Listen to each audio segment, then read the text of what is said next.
run your law firm the right way. This is the Maximum Liar Podcast.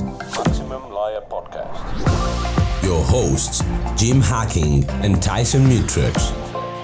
Let's partner up and maximize your firm. Welcome to the show. Hey, it's Tyson, and this week I am back with another Saturday episode, and I'm going to be talking about tips for establishing KPIs.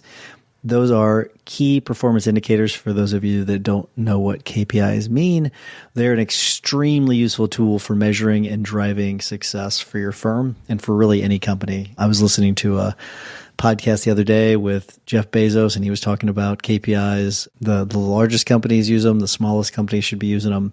They're really, really important. Before I get to this episode, though, just as a reminder, if you are interested in joining the guild, go to maxlawguild.com. It's a wonderful community of amazing attorneys where they share, their just best advice, best tips, collaboration, and it's just amazing group of people. We have quarterly events where, like, we're going to be in Arizona soon. We'll be in Scottsdale. We're in Miami last year. We'll be in Vegas coming up. There's just a lot of cool places, just a lot of great people. And so if you're interested, go to maxlawguild.com. Would love to have you. But let's get into the show, and we're going to talk some more about KPIs. So we just went through, and we had our leadership meeting last week where we were talking a little bit about revising the KPIs, and we went through all of them and created new scorecards for everyone. Not new scorecards, but we edited the scorecards that we had for everyone.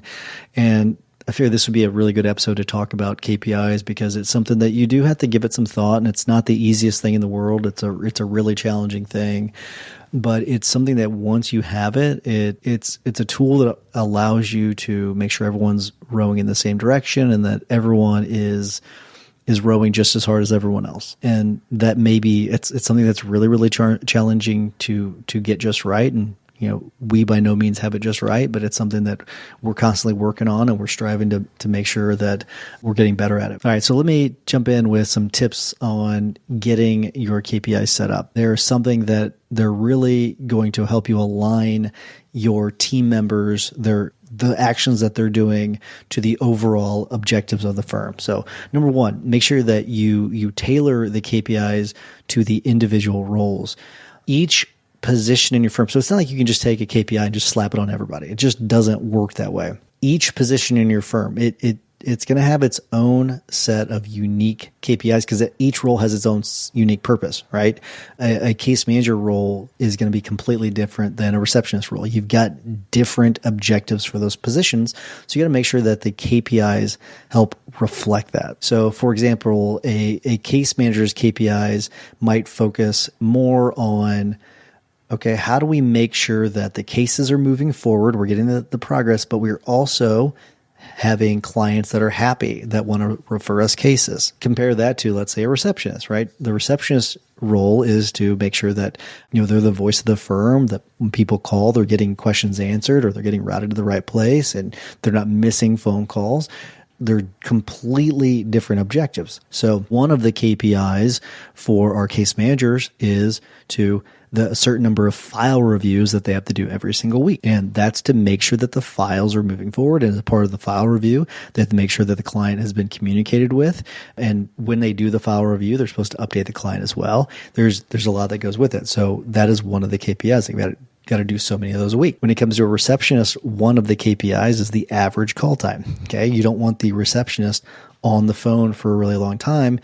She needs to get that call to the right person, routed to the right person.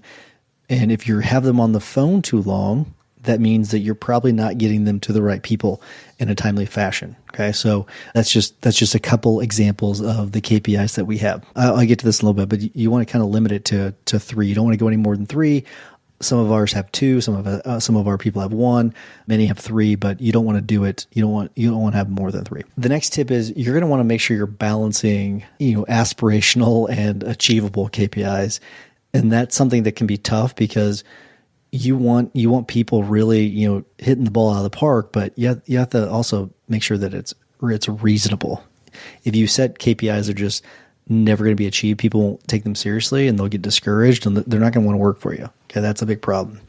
So you got to make sure that that they can actually attain these KPIs, because they're going to be rated on these. Okay, as a part of your job scorecards, this is how they're going to be evaluated on a regular basis. And if your team consistently hits their targets without effort, though, you're going to have to raise the bar, because if they're always hitting it, it's just too easy. You need to push them a little bit more. But you're going to be aiming for that continual growth.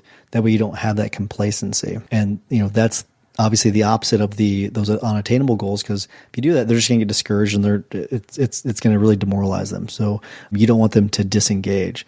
So invest that effort in finding the balance that you need, and it's going to take some time. You're not going to get it right the first time, most likely. It's going to take some time for you to really figure out what that balance is. The third tip is consider, perception and motivation. Understand how team members, they're going to perceive their roles and their contributions to the firm. The KPIs, they should not only reflect their responsibilities, but they should also resonate with each team member, and that in each position, and that way they can value the work that they're doing. Make sure that you're having some KPIs that really do get to the core values of the firm, the values of the individual, and that way you've got this alignment that boosts motivation and also job satisfaction. So take that into consideration as well. Tip number 4, regular reviews and then adjustments. Okay, so KPIs are not this thing that you just set it and forget it and that they're always there. It's not like a core value. Okay, core value, those are going to be set in stone. You're not going to be changing those. Those are going to be there forever. KPIs are going to change. Okay, they're probably going to change. I wouldn't say regularly, but they are going to be things that are going to change. So regularly review them in the context of both the individual performance and then also the firm's evolving needs. I talked about Jeff Bezos, but Jeff Bezos talks about making sure that you don't have these KPIs that people are using for years and years. And there have been several people that have changed over time. And by the time that, 10 years after that KPI is created, no one knows why it freaking exists, right? You don't want that to happen. So you're going to, because sometimes the KPIs aren't necessary anymore. What was necessary 10 years ago is no longer necessary. Your firm's probably completely different. So make sure that you are constantly, I would say at least yearly, looking at your firm needs and see if the KPIs fit those firm needs. That's a really, really important part of this. And then the last tip I want to get to is just clear communication and support. Whenever you are introducing these KPIs, you're going to want to make sure that you're communicating clearly why you're using the KPIs, why they're important, how they contribute to the firm's success. Having this communication to the team instead of just dumping them on them and saying, do these things, it's going to go a long way to get buy-in. And that's one of the things that's going to be the most challenging part of this too, is getting that buy-in. And I can tell you, you're going to have some people that are not going to like it. I'm just going to tell you, we went through the whole top grading changeover, and many of the employees that don't like accountability, they really struggle with KPIs. So just keep that in mind. You're going to get a lot of, well, I like the way things used to be. Too bad. Okay. You're going to have to get past that, and they're going to have to get past that. It's something that's going to be necessary for your firm to grow, to take you to that next level. And it's also going to be very rewarding for you and for the employees, because they're going to see the progress that you and the firm are going to make it over time. All right, that's enough with KPIs for now. As a reminder, if you have something you want me to cover on the Saturday episode, shoot me a text. Just text me at 314-501-9260. I would love to hear from you. Until next week, remember that consistent action is the blueprint that turns your goals into reality. Take care. Thanks for listening to the Maximum Lawyer Podcast. To stay in contact with your host and to access more content, go to MaximumLawyer.com.